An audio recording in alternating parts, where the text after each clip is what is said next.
Hello everybody, thanks for joining us for today's video. We're going to talk about emotional regulation, again in a follow-up to our video earlier this week about learning emotional regulation. Where do you guys want to start? I don't even know where to start with this one. Maybe we would just start by, just like short recap of what we talked about in our previous video.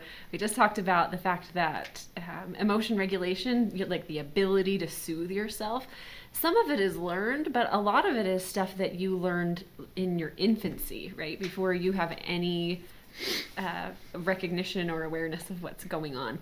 And so sometimes when we get later in life and realize that we really struggle to regulate our emotions, it can be because of some of the stuff that happened so early in our life and we didn't have any control over it. And that leaves us with the dilemma of now what do we do? Because we've got to figure out how to regulate our emotions even if it's not something that comes easy to us. So we shared just like, a skill or two in our last video, but we want to dive a little deeper into how do you actually soothe yourself, right? What do you do if you need to bring your emotional intensity down or regulate your emotions? How can you actually do that? What do you guys usually see? So if clients show up, let's say they struggle with anxiety, and you ask them about their coping interventions, what kind of, whether they're healthy or unhealthy coping, do you see to try and regulate or to self-soothe when anxiety is high? I don't know how much, honestly, I don't know how much self-soothing I actually see. I feel like I see mostly escape behaviors as coping skills more than self-soothing kind of things. That's totally what I was going to say too, is I see more people trying to distract themselves, right? Those escape behaviors or avoidance. And that's the way that we try to calm ourselves down. Something makes us anxious, and so we try to get away from it. Yeah. I was going to say that's what I would see. In fact, I did a session earlier today where I was like, I think I had trouble processing what was going on in the situation. But my client was just happy-go-lucky. And so I asked this client, I was like, what? You don't seem distressed about this, and this should be like a distressing thing. And their response was, oh yeah, I'm not going to worry about it. And I'm not sure I could do that. Probably because I'm a worrywart, right? But Well, I think that everyone's got we've all survived this long. Everyone's got some kind of skill that has worked for them, whether it's healthy or not. And so I think there's that aspect of it. And of course, like you said, there's certain things that will probably stress you out more than other people. Like if you lose your McDonald's coupon or whatever, that's going to like really stress you out, where other people are going to be like, yeah, whatever. Well, I'm not going to care. did you guys know? Never mind. Or Burger King, sorry. I'm not even going to go there. Excuse me. Sometimes we think of these like escape behaviors or distraction as being a bad thing. They're not always bad. Sure. Sometimes those skills can be really useful. Like if you are dealing with some kind of an urge to do some kind of behavior, it can be a way better idea to distract yourself than to just act on that urge. But on the other hand, if you're trying to soothe yourself, if you're trying to actually work through the situation, distraction isn't really the thing that's going to soothe you. It may get rid of your emotions or may switch your emotions for a minute, but it's not actually going to soothe you. So how do you guys help your clients actually regulate or find ways to self-soothe? What do you think, Josh? Okay. I was going to say, I didn't want to interrupt you if you had a thought. Quite frankly, one that I think I see some of the best results with in my office is using the 5 senses, but I think I find the best result with the sense of smell. I don't know if you guys do this or not, but I have a few little bottles of essential oils that are scented differently. And one of the things also, which I did this morning, when the anxiety gets too high, is I will take the top off one of those essential oils and hand it to my client and ask them to take a breath and then tell me about the first image that comes to their mind. So I'm trying to tap into a couple different pieces here: the sense of smell for grounding, utilizing memory and maybe vision for image. And I actually find it's quite effective at decreasing the distress in a fairly quick amount of time. So I like to use the sense of smell as a self-soothing strategy for very short term. I feel so choppy. I don't know what I'm thinking. So like very short term anxiety resolution, sense of smell.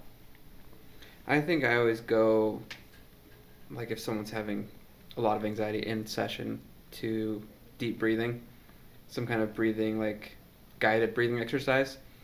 Just because if your brain's focused on anything else, right, it can focus on that breathing. It can be something you're doing to not only regulate the emotional side, but the body. Like if you're sobbing, right, just get under control of your body, those kind of things. And then I'll always ask them, like, what do their clothes feel like on their body?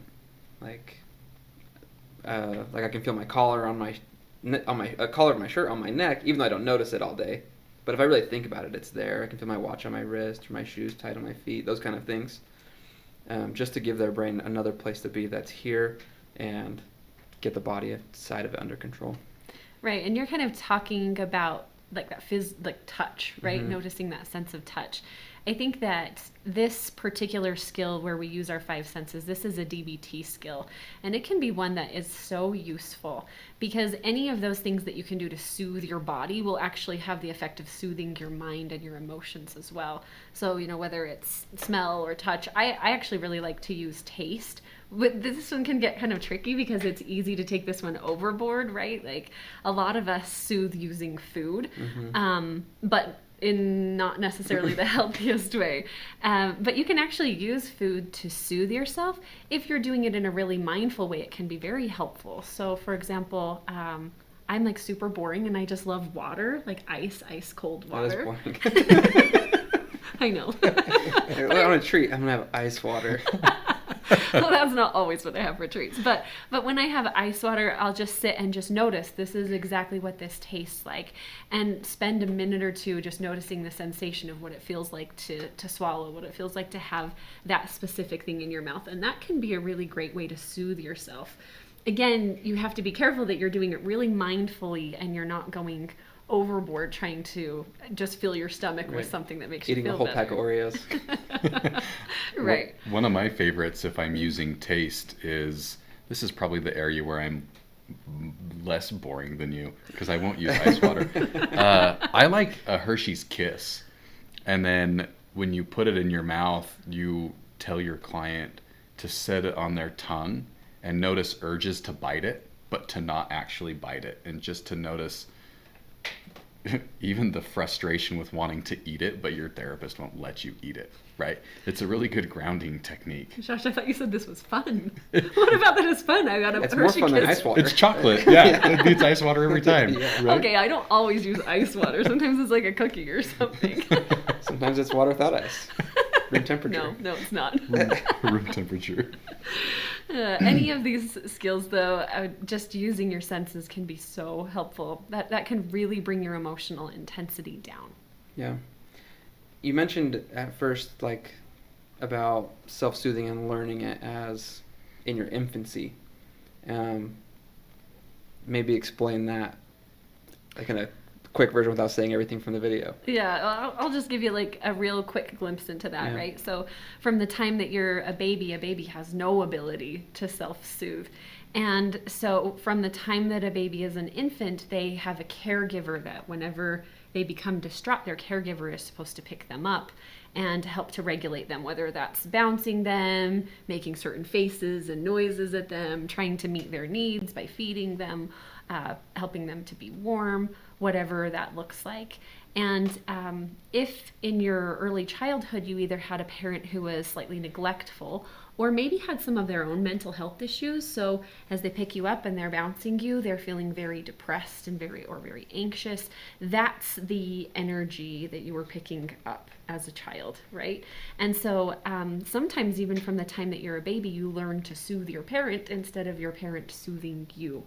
And when that happens, it can cause some problems in your own ability to regulate your emotions.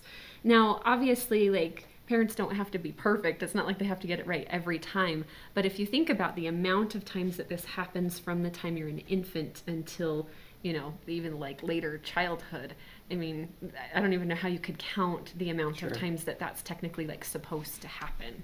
So if that's happened for you regularly, your brain learns how to self-soothe very well.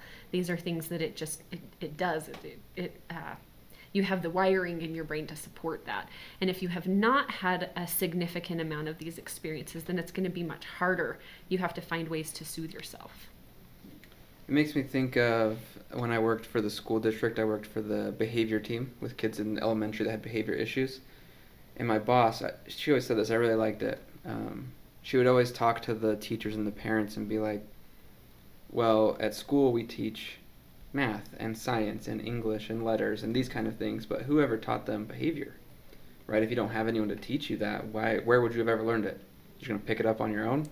Probably not. And so if you can recognize that you didn't learn some of these things in childhood, now's the time to start learning some of these soothing techniques and these grounding skills and things like that. Right. If your brain isn't totally wired for this right now, that's okay. You can learn it, but it's going to take some work. Yeah. Anything else? No comment. Okay. Sounds great. He's ready for his cheeseburger. Time to be done. Well, thanks everybody for joining us for this video, and we'll see you next week. Thanks. Have a good one.